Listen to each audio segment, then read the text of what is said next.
ஓம் சாந்தி. எல்லோரும் சந்தோஷமாக இருக்கிறீங்களா? பேய் பிசாசு பற்றிய மிகப்பெரிய ரகசியம் இந்த வீடியோ. ஸோ பேய் பிசாசு இருக்குதா அப்படின்னா, முதல்ல பேய் பிசாசு இது ரெண்டும் ஒரே விஷயத்தை குறிக்கிறது தான். இறந்து போனவர்கள் மறுஜன்மம் எடுக்க முடியலை, அவங்களுக்கு உடல் தயாராக இல்லை அப்படின்னும் பொழுது அது அப்படியே அலையும் அல்லது இன்னொருத்தருடைய உடலுக்குள்ளே பிரவேசிக்கும். அதை தான் நம்ம பேய் அப்படின்னு சொல்கிறோம். ஸோ அது நமக்கு எப்படி தெரியும் அப்படின்னா, நமக்கு தெரிஞ்சவங்க உடம்புல அப்படி பூந்துச்சுன்னா அவங்களுடைய நடத்தை சுத்தமாக மாறிடும். கரிமீனே சாப்பிடாதவங்க கரிமீன் சாப்பிடுவாங்க. இந்த மாதிரி நிறைய விஷயங்கள் நடக்கும். ஸோ ரொம்ப ஆக்ரோஷமான ஆத்மாவாக இருந்தால், ரொம்ப கோபம், காமம், தண்ணி அடிக்கிறது இந்த மாதிரிலாம் இருந்துச்சுன்னா ஃபுல் கண்ட்ரோலும் எடுத்துக்கும், உடம்போடைய கண்ட்ரோலை. அப்போ சுத்தமாக அவங்க வேறு ஒருத்தவங்களாக இருப்பாங்க. உடம்பு மட்டும்தான் நமக்கு தெரிஞ்சவங்க உடம்பாக இருக்குமே தவிர, அந்த குணம் சில சமயம் குரலே வேறு மாதிரி தான் இருக்கும். ஸோ அது எப்படி அந்த கண்ட்ரோல் எடுக்கிறது? இன்னொரு ஆத்மா எப்படி எடுக்கும்? ஆத்மா உயிர், அது புருவ மத்தியில் நட்சத்திரம் மாதிரி ஜொலிக்குது, அதனால தான் போட்டு வைக்கிறோம். ஸோ அந்த ஆத்மா தான் மூளைக்கே கட்டளை பிறப்பிக்குது. ஆனால் நம்ம ஜென்ரலாக என்ன நினச்சிக்கிறோம், பிரெயின் தான் எல்லாத்துக்கும் கட்டளை பிறப்பிக்குதுன்னு நினைக்கிறோம். ஆத்மா கொடுக்குற ஆர்டர் படி தான் பிரெயினே இயங்குது. ஆத்மா போயிடுச்சுன்னா பிரெயினே இயங்காது. அதனால தான் ஒட்டுமொத்த உடலும் செயலற்று போகுது. ஸோ அது பார்த்திங்கன்னா நியூரோ சயின்டிஸ்ட் இது பார்த்திங்கன்னா ஒரு 2-3 வருஷத்துக்கு முன்னாடியே கண்டுபிடிச்ச ஒரு எக்ஸ்பெரிமெண்ட் என்னென்னா, அவங்க பிரெயின்லேருந்து நர்வ்ஸ் அப்படியே முதுகு வழியாக அப்படியே கைக்கு ஒவ்வொரு எண்டுக்கும் போகுது. அப்போ இந்த விரலை இப்படி மடக்கணும் அப்படின்னா, இங்கே பிரெயின்லேருந்து signal electrical chemical signal so ஒவ்வொரு இடத்துலையும் அங்கே ஒரு ரிலீஸ் பண்ணோம். ஸோ அதிலேருந்து அந்த எலக்ட்ரிக் இம்பல்ஸை எடுத்துகிட்டு போகும். ஸோ அந்த மாதிரி அவங்க எப்படி கண்டுபிடிச்சாங்கன்னா, இங்கே ஒரு சிக்னல் வருது, அப்புறம் இங்கேருந்து இப்படி போகுது. ஸோ அப்படி ஒவ்வொரு இடமாக போகுது. அப்போ என்ன பண்ணிடுறாங்க, இது ஒரு பைபாஸ் பண்ணி இந்த இடத்துல சென்சார் பொருத்தி கம்ப்யூட்டரில் வச்சிடுறாங்க. அப்போ அந்த சகோதரி கையை இப்படி இப்படி மடக்கும் பொழுது ஒரு இசிஜி மாதிரி அலை வருது. ஸோ இதுதான் உங்கள் பிரெயின் கொடுக்குற சிக்னல் அப்படின்றாங்க. அடுத்தது தான் ரொம்ப இன்ட்ரெஸ்டான எக்ஸ்பெரிமெண்ட். என்ன பண்ணுறாங்கன்னா, அந்த கம்ப்யூட்டருக்கு அந்த சிக்னல் போகுது இல்லையா, அந்த கம்ப்யூட்டரில் இருந்து ஒரு சென்சார் எடுத்து இன்னொரு சகோதரர் கையில் அதே இடத்துல பொறுத்துறாங்க. இப்போ என்ன ஆகும் அப்படின்னா, இப்போ அந்த சகோதரி நினைக்கிறது கையை மடக்கணும்னு நினைக்கிறாங்க. ஸோ அந்த இம்பல்ஸில் அவங்க கை மடங்குது. பட் இதே இம்பல்ஸு அந்த சகோதரருடைய கை இந்த இடத்துல இருந்து போகுது. ஏன்னா இங்கேருந்து போகணும் இல்லையா, அது இங்கேருந்து வந்தாலும் சரி அல்லது வேறு எங்கேருந்து வந்தாலும் சரி. ஸோ அதே இம்பல்ஸ் வந்தோடனே அவருடைய கையும் தானாகவே அவருடைய கண்ட்ரோல் இல்லாமலே மடங்குது. ஸோ அந்த சகோதரி கை தான் இதுன்னு வச்சுக்கோங்களேன், இது இன்னொரு சகோதரருடைய கை. ஸோ அந்த சகோதரி கை இப்படி செய்யும் போதெல்லாம் இந்த கையும் மடங்குது, அவர் கண்ட்ரோலே இல்லாமல். ஸோ இப்படி தான் பேயும் தன்னுடைய கண்ட்ரோலை எடுக்குது, அதாவது இன்னொரு ஆத்மாவும். ஸோ அதோடைய எண்ணம் பயங்கரமாக இருக்கும் பொழுது, இப்போ ஒரு சண்டை நடக்கும்போது அப்படி தானே, பயங்கர ஆக்ரோஷமாக பேசும்போது மற்றவங்க அமைதியாக போயிடுவாங்க. ஸோ அப்போ அங்கே யார் ஆக்ரோஷமாக பேசுகிறாங்களோ அவங்க டாமினேட் பண்ணுவாங்க. அது நல்லது கிடையாது, அது வேறு விஷயம். ஸோ அதே மாதிரி தான் இந்த பேய்ன்ற ஆத்மாவும் அந்த மாதிரி டாமினேட் பண்ணுது. ஆனால் எல்லா ஆத்மாவுமே கெட்டது பண்ணாது. எல்லா ஆத்மாவுமே, அதாவது எல்லா பேயுமே கெட்டது பண்ணாது. இந்த மாதிரி மற்றவங்களுடைய ஃபுல் கண்ட்ரோலை எடுக்கணும்னு நினைக்காது. சில சமயம் முக்கால்வாசி கண்ட்ரோலே எடுக்காது. அது இருக்கிறதே தெரியாது உங்களுக்கு. நிறைய பேர் உடம்புல அது இருக்கும். ஆனால் அவங்களுக்கு என்ன ஆகும்னா, அந்த ஆத்மா அதோடைய குடும்பத்தை தான் நினச்சி கவலைப்பட்டுட்ருக்கோம். ஐயோ விட்டு வந்தோமே இல்லையா, உங்களையே அறியாமல் நீங்கள் கவலைப்பட்டுக்கிட்டு இருப்பீங்க. ஏன் கவலைப்படணும்? இன்னும் கேட்டிங்கன்னா, இப்போ உதாரணத்துக்கு உங்கள் ஃப்ரெண்டு இறந்துட்டாரு, நீங்கள் டெத்துக்கு போகிறீங்க, பெஸ்ட்டு ஃப்ரெண்டு பார்த்தீங்கன்னா, அந்த ஆத்மா உங்களுக்குள்ளே பிரவேசம் வச்சுன்னா அவங்க குடும்பத்தை நீங்கள் நினைப்பீங்க. ஸோ இந்த மாதிரி ஒரு பிரதர் கால் பண்ணார், அவங்க குடும்பத்தையே நான் நினச்சிட்ருக்கிறேன், இப்படிலாம் நான் நினைக்கவே மாட்டேன் அப்படிங்கிறாரு. அதனால் கண்டிப்பாக எனக்குள்ளே ஒரு ஆத்மா பிரவேசமாக இருக்குது, அந்த ஆத்மா தான் பிரவேசமாக இருக்குது அப்படின்னு சொல்கிறார். சரி, ஒரு பேய் வருது அப்படின்னா அது யாராக வேணாலும் இருக்கட்டும், உங்கள் கணவனாக இருக்கட்டும், மனைவியாக இருக்கட்டும், அப்பா அம்மாவாக இருக்கட்டும், குழந்தையாக இருக்கட்டும், என்னுடையவங்க தானே அப்படின்னு நீங்கள் வச்சுட்டு இருப்பீங்களா? இல்லையா? இப்போ உங்கள் கணவன் உடம்புல உங்கள் அப்பாவுடைய ஆத்மா வந்துடுச்சு, அப்பா தானேன்னு வச்சுட்டு இருப்பீங்களா? கண்டிப்பாக துரத்த தான் செய்வீங்க இல்லையா? அதேமாரி இப்போ கணவனே இறந்து அந்த வீட்டையே சுற்றி வராருன்னா உடனே மந்திரவாதியை கூப்பிட்டு பாதிரியாரை கூப்பிட்டு எதையாவது ஒன்றத்தை பண்ணி அவரை துரத்தணும்னு தான் நினைப்பீங்க. ஸோ அப்போ பேயை யாருமே விரும்புறது கிடையாது இல்லையா? தனக்கு சொந்தமில்லாத ஒரு உடலுக்குள்ளேயோ அல்லது ஆக்சுவலாக ஆத்மாவுடைய வீடு தான் உடம்பு. ஸோ இந்த வீட்டுக்குள்ளே, அதாவது வேற ஒருத்தருடைய வீட்டுக்குள்ளே, அதாவது வேற ஒருத்தருடைய உடம்புக்குள்ளே வரதையும் அனுமதிக்க மாட்டோம், வேற ஒருத்தருடைய வீட்டுக்குள்ளே வரவும் அனுமதிக்க மாட்டோம். காரணம், அந்தந்த ஆத்மா அந்தந்த வீட்டில் இருந்தால் தான் அதுக்கு மரியாதை இல்லையா? அதாவது அந்த உடம்புல, அதோடைய உடம்புல இருந்தால் தான் அதுக்கு மரியாதை. அப்படி இல்லைன்னா அடித்து துரத்துறது நம்ம தப்புன்னு சொல்ல முடியாது. அப்படி தான் பண்ணுவாங்க, உலகம் ஃபுல்லாகவே அப்படி தான் பண்ணுவாங்க. ஒரு விதத்தில் அது நல்லதும் கூட. ஏன்னா இங்கேயே இது சுகம் கண்டுட்டு இருந்துச்சுன்னா அது எப்போ போய் இன்னொரு உடலை எடுக்கிறது? ஸோ இங்கே அதுக்கு ஒரு வெறுப்பு வந்தால் தான் இன்னொரு உடலை எடுக்க முடியும். அதே மாதிரி தான் நாம் கூட நம்மளுதுன்னு நினச்சின்னு இருக்கிறோமே இந்த உடம்பு, இது நம்மளுது கிடையாது. அப்படின்னா நாம் யார்? நம்ம பேய் தான். அப்போ எது நம்மளுடைய உண்மையான உடம்பு அப்படின்னு பார்த்தீங்கன்னா, இப்போ நமக்கு ஐயோ ஏன் தான் கடவுள் எனக்கு இவ்வளோ நோயை கொடுத்தாரோ, இந்த மாதிரி உடம்பை ஏன் தான் கொடுத்தாரோ சொல்கிறோம்ல. அப்போ கடவுள் நமக்கு எது கொடுக்குறாரோ அதுதான் நம்மளுடைய உண்மையான உடம்பு. சத்தியமாக அவர் இந்த உடம்பை கொடுக்கல. அவர் கொடுத்த உடம்பு எப்படி தெரியுமா இருக்கும்? கோயிலில் வச்சு கும்பிடலாம் போல் இருக்கும். ஆக்சுவலாக கும்பிடுறாங்க, அதுதான் தேவதைகள். 5000 வருஷம் முன்பு இந்த பூமி சொர்க்கமாக இருந்த பொழுது நமக்கு அந்த உடல் கொடுக்கப்பட்டது, தேவதை உடல். அவங்கள தான் தெய்வம்னு கும்பிடுறோம் இந்துக்கள். ஸோ அப்படி தேவதைகளாகத்தான் நம்ம பிறந்தோம். அதுதான் நம்மளுடைய உண்மையான உடல். எந்த விதமான நோயும் இருக்காது, அவ்வளோ அழகாக இருக்கும். ஒரு சின்ன குறை கூட உடம்புல இருக்காது. அது மட்டும் கிடையாது, உறவுகள், கணவன் அவ்வளோ அன்பாக, மனைவி அவ்வளோ அன்பாக இருப்பாங்க, அவ்வளோ ஒழுக்கமாக இருப்பாங்க, பரிசுத்தமாக இருப்பாங்க.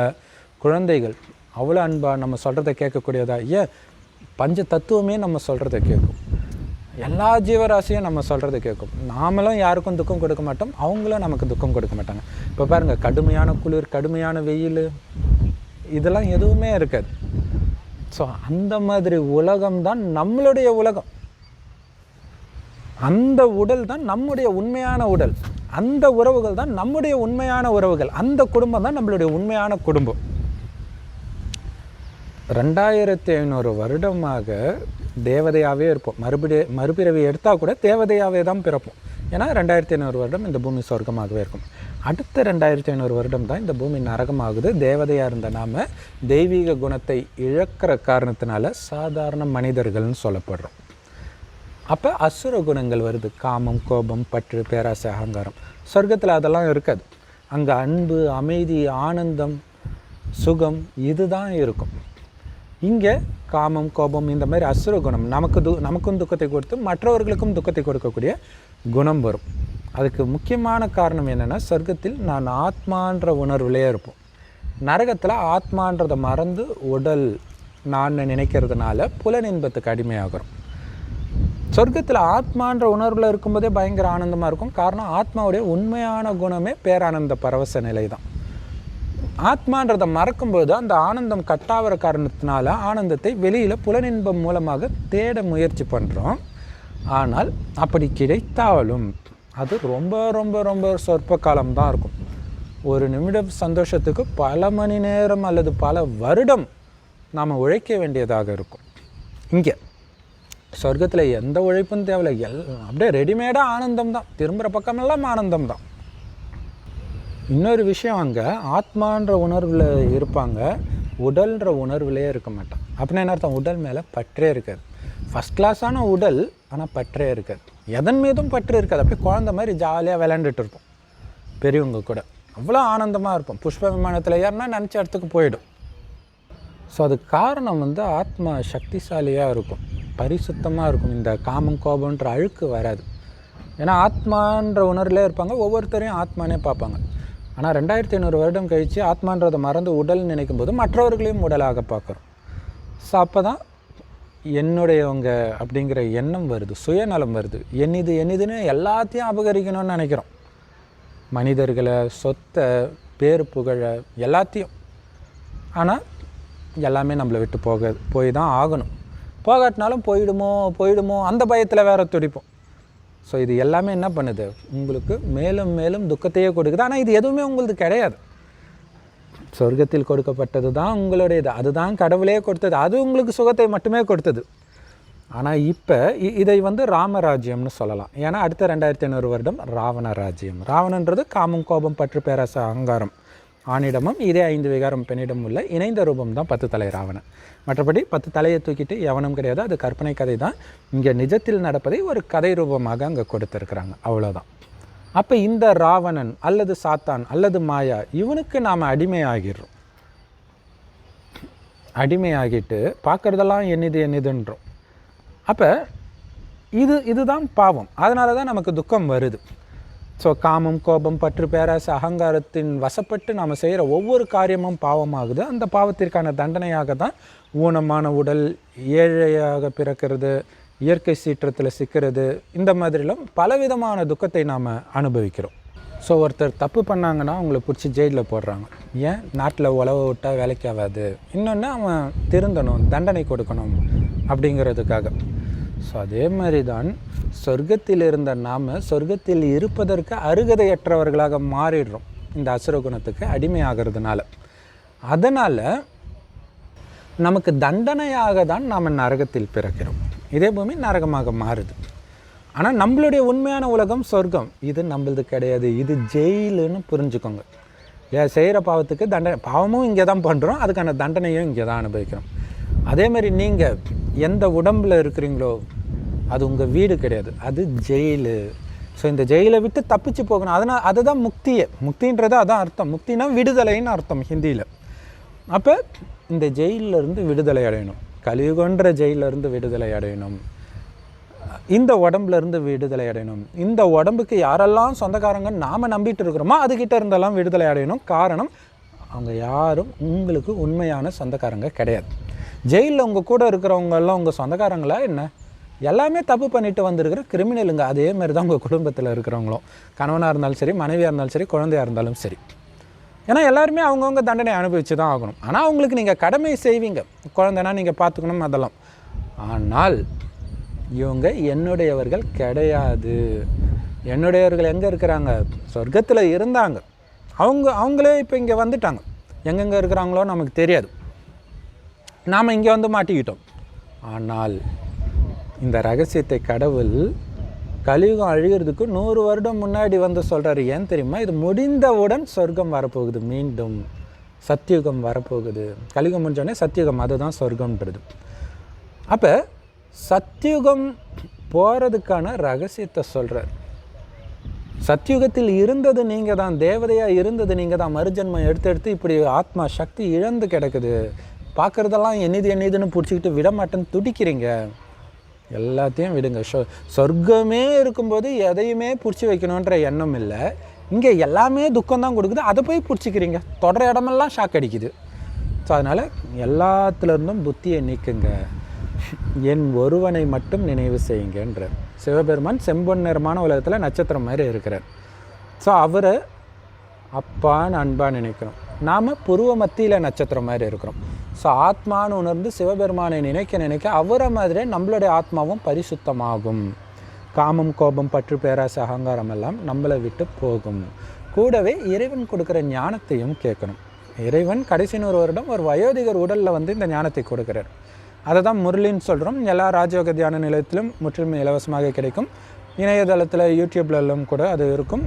டிஸ்கிரிப்ஷனில் அந்த லிங்க் இருக்கும். அவசியம் போய் அந்த முரளி தினமும் படிங்க, பாருங்க, கேளுங்க. ஏன்னா அந்த ஞானத்திலேருந்து தான் நம்ம எல்லா வீடியோவுமே போடுறோம். இன்னொரு அதிசயம் என்ன தெரியுமா? நீங்கள் சொர்க்கத்துக்கு மட்டும் மறுபடியும் போகல, அங்கே உங்களுக்கு யார் மனைவியாக இருந்தாங்களோ அதே மனைவியை மீண்டும் சந்திப்பீங்க. அங்கே யார் உங்களுக்கு கணவனாக இருந்தாங்களோ அதே கணவனை, அங்கே யார் உங்களுக்கு குழந்தையாக இருந்தாங்களோ அதே குழந்தையை போய் சந்திப்பீங்க. அதே அன்பான உலகத்தை. இப்போ பாருங்கள், துக்கம் கொடுக்குற அப்பா அம்மா இறந்தாலே ஐயோ அண்ணன் இனிமேல்ட்டு பார்க்க முடியலையேன்னு அழுவாங்க. ஆனால் சொர்க்கத்தில் இருந்தவர்களை மீண்டும் பார்க்க போகிறோம். எப்படி பார்க்க போகிறோம்? அதே உடலோடு நீங்கள் போக போகிறீங்க. 5000 வருடம் முன்னாடி சொர்க்கத்தில் ராஜாவாக இருக்கும்போது உங்களுக்கு எவ்வளோ வசீகரமான தோற்றம் இருந்ததோ அதே தோற்றத்தோடு நீங்கள் போக போகிறீங்க. ஸோ இதுதான் பார்த்திங்கன்னா எல்லா புராண கதைகள்லையும் நீங்கள் பார்க்கலாம். ஏதோ ஒரு சாபத்தினால அப்படியே வயசானவங்களாக ஆகிடுவாங்க, அல்லது ஏழை ஆகிடுவாங்க. திடீர்னு மறுபடியும் கடவுள் வந்து மீண்டும் கொடுத்து மறுபடியும் அதே அழகான தோற்றம் கிடைச்சிடும். ஸோ அது ஆத்மாவுடைய கதை, 5000 வருஷத்து கதை. ஏன்னா இந்த 5000 வருஷத்தில் நடந்தது எதுவோ அதே தான் திரும்ப திரும்ப நடக்கும். இதை தான் ஒரு கல்பம்னு சொல்லுவோம். அதை இன்னும் ஈஸியாக புரிஞ்சுக்கலான்னா 5000 வருஷம் முன்னாடி இதே நேரம் இதே வீடியோவை நீங்கள் பார்த்துருந்தா தான் இப்போவும் பார்ப்பீங்க. ஒவ்வொரு கல்பத்திலும் இந்த நேரம் இதே தான் நடக்கும்.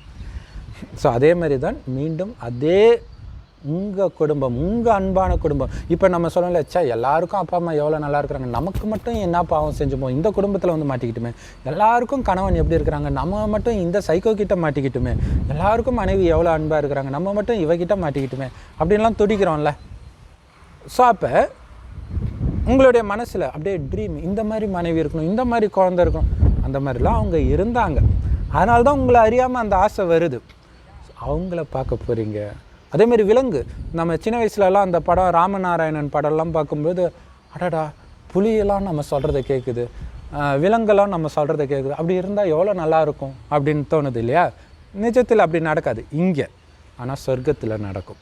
சொர்க்கத்தில் எல்லா ஜீவராசியும் உங்களுக்கு சந்தோஷத்தை கொடுப்பதற்காகவே இருக்கும். எப்போ நமக்குள்ள விகார குணம் வருதோ அப்போ தான் அதுங்களுக்குள்ளேயும் விகார குணம் வந்து நம்மளை விட்டு எட்ட போயிடுது, புலி சிங்கெல்லாம். மற்றபடி சொர்க்கத்திலாம் நம்ம கூடவே செல்லப்பிராணியாகத்தான் இருக்கும். ஸோ அது இப்போ கூட நம்ம பார்க்கலாம், வெளிநாட்டில் அங்கங்கே செல்லப்பிராணியாக அதை வளர்க்குறாங்க. பட் இருந்தாலும் அது சில சமயம் மிருக குணத்தை வெளிப்படுத்தி வளர்த்தவங்களே சாப்பிட்டுருது. ஆனால் சொர்க்கத்தில் எப்பவுமே அது தாவரத்தை தான் சாப்பிடும், அன்பாகத்தான் இருக்கும் எல்லா ஜீவராசியும். அதனால தான் பைபிள் குரான்லாம் பார்த்திங்கன்னா சிங்கமும் பசுவும் ஒன்றா தண்ணி குடிக்கும் சொர்க்கத்தில். ஏன்னா எந்த விலங்கும் ஒன்றுக்கு ஒன்று துக்கம் கொடுக்காது, எல்லாமே ஒன்றுக்கு ஒன்று சந்தோஷத்தை தான் கொடுக்கும், அன்பாக தான் இருக்கும், நம்பிக்கிட்டையும் அன்பாக தான் இருக்கும், நாமளும் அன்பாக தான் இருக்கும். ஸோ அதுதான் நம்மளுடைய உண்மையான வீடு. இங்கே நாம் பேயாக தான் இருக்கிறோம். பேயை அடித்து தானே துரத்துவாங்க. ஆனால் இங்கே உதாரணத்துக்கு உங்களுக்கு சொத்து பிரச்சனையில் உங்களுக்கு துரோகம் பண்ணிட்டாங்கன்னு வச்சுக்கோங்களேன், நீங்கள் போய் கோபப்படுறீங்க, இது எனக்கு தானே நியாயமாக கிடைக்கணும் அப்படின்னு நீங்கள் கோபப்படுறதுடைய உண்மையான அர்த்தம் என்ன தெரியுமா? ஒரு பெரிய மகாராணி ஒரு ஏழை பையனை கல்யாணம் பண்ணிட்டு போயிடுச்சுன்னு வச்சுக்கோங்க. அந்த ஏழை பையனுடைய சொத்து, அவனுக்கு வர வேண்டிய சொத்து வரணும் அப்படின்ட்டு அவங்க மாமனார் மாமியார்கிட்ட சண்டை போடுற மாதிரி. ஏன்னா இந்த பொண்ணுடைய சொத்து கம்பேர் பண்ணும்போது இதெல்லாம் ஒன்றுமே கிடையாது இல்லையா? அந்த மாதிரி தான் நம்மளுடைய உண்மையான சொத்து சொர்க்கம். தோ வந்துடுச்சு பக்கத்தில். ஏசு சொல்கிறாரு, பரலோகராஜ்யம் சமீபத்தில் இருக்கிறதுன்னு 2000 வருஷம் முன்னாடி சொன்னார். ஸோ அதை தான் நான் சொல்கிறோம், பைபிள், குரான், கீதை, ராமாயணம், மகாபாரதம் எதுவுமே உண்மையில் நடந்தது கிடையாது. ஆனால் இப்போ நடக்கிற விஷயத்தை முன்கூட்டியே தீர்க்க தரிசனமாக அதில் சொல்லப்படுது. அது எழுதுனவங்களுக்கே தெரியாது அது எப்படி நடந்துச்சுன்ட்டு. இப்போ தான் சமீபத்தில் இருக்கிறது, அதாவது பக்கத்திலே வரப்போகுது. ஸோ இந்த கலியுகத்தில், இந்த நரகத்தில் இது தான் கடைசி ஜென்மம். இன்னும் சில வருடங்களில், ஒரு 10-15 வருஷத்துக்குள்ளே இந்த பூமி சொர்க்கமாக மாறப்போகுது. நாம் அங்கே பிறக்க போகிறோம், நம்மளுடைய உண்மையான வீட்டுக்கு போக போகிறோம். அது வரைக்கும் நாம் வெறும் பேய் தான். இந்த உடம்பு நம்மளது கிடையாது, இந்த உடம்பை சார்ந்தவர்கள் என்னுடையவர்கள் கிடையாது அப்படின்ற எண்ணம் சதா இருக்கணும். இந்த காலகட்டத்தில் நிறைய கள்ள தொடர்பு இல்லையா? கணவன் இருக்கும்போதே வேறு எவனையாவது நினச்சிக்கிட்டு இருக்கிறது, மனைவி இருக்கும்போதே வேறு எவளையாவது நினச்சிட்டு இருக்கிறது, எங்கே பார்த்தாலும் இருக்குது. ஆனால் இப்போ நீங்கள் யாரை உங்கள் மனைவி அல்லது கணவன் நினைக்கிறீங்களோ அவங்க உண்மையிலே உங்கள் கணவன் மனைவியே கிடையாது. உண்மையான உங்களுடைய கணவன் அல்லது மனைவி சொர்க்கத்தில் தான் இருக்கிறாங்க. அந்த மகாலட்சுமி ஸ்ரீ நாராயணனுக்கு கணவன் அல்லது மனைவியாக இருந்தவங்க நீங்கள், ஸ்ரீ நாராயணனாக இருந்தவங்க நீங்கள், மகாலட்சுமியாக இருந்தவங்க நீங்கள். ஸோ அப்போ உங்களுக்கு எது பிடிக்குது? உங்கள் பெண்ணாக நினைக்கணும்னு பிடிக்குதுன்னா மகாலட்சுமின்னு நினைங்க உங்களை, அல்லது நாராயணன் நினைங்க. இப்போ நாராயணன் நினச்சா என்னுடைய மகாலட்சுமியை நான் பார்க்க போகிறேன், அதை நீங்கள் கனவு காணுங்க. உலகத்திலேயே, அதாவது இந்த 5000 வருஷத்தில் தோன்றிய பெண்களிலே நம்பர் 1 அழகு அந்த மகாலட்சுமி. இந்த உலகத்தில் தோன்றிய ஆண்களிலே நம்பர் 1 அழகு அந்த ஸ்ரீ நாராயணன். அதுவே நான் தான், அந்த மகாலட்சுமியே என் மனைவி தான். ஸோ அதுதான் என்னுடைய உண்மையான மனைவி. ஸோ அவளை நான் அடையணும்னா அவள் இப்போ சாதாரண உடலில் எங்கேயாவது இருப்பாள், அவளும் முயற்சி பண்ணுவாள், அவளும் தன்னுடைய நாராயணனே நினச்சி கனவு கண்டுட்டு இருப்பாள். அதே மாதிரி நீங்களும் அந்த மகாலட்சுமியை நினச்சி கனவு காணுங்க, அப்போ அந்த சொர்க்கத்துக்கு போயிடுவீங்க.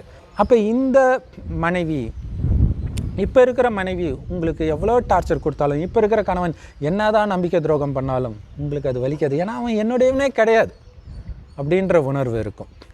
நான் ஜஸ்ட் ஒரு பேயாக இருக்கிறேன், ஆனால் நான் ரொம்ப நல்ல பேய். கடவுள் சொல்கிறத அப்படியே செய்கிற பேய். என்னது, நான் ஆத்மானு உணர்ந்து சிவபெருமானை நட்சத்திரம் மாதிரி நினைவு செஞ்சு செஞ்சு எனக்குள்ளே இருக்கிற இந்த அசுர குணத்தை எல்லாம் அழிக்கிறேன். ஏன்னா அழிச்சா தான் அங்கே போக முடியும்.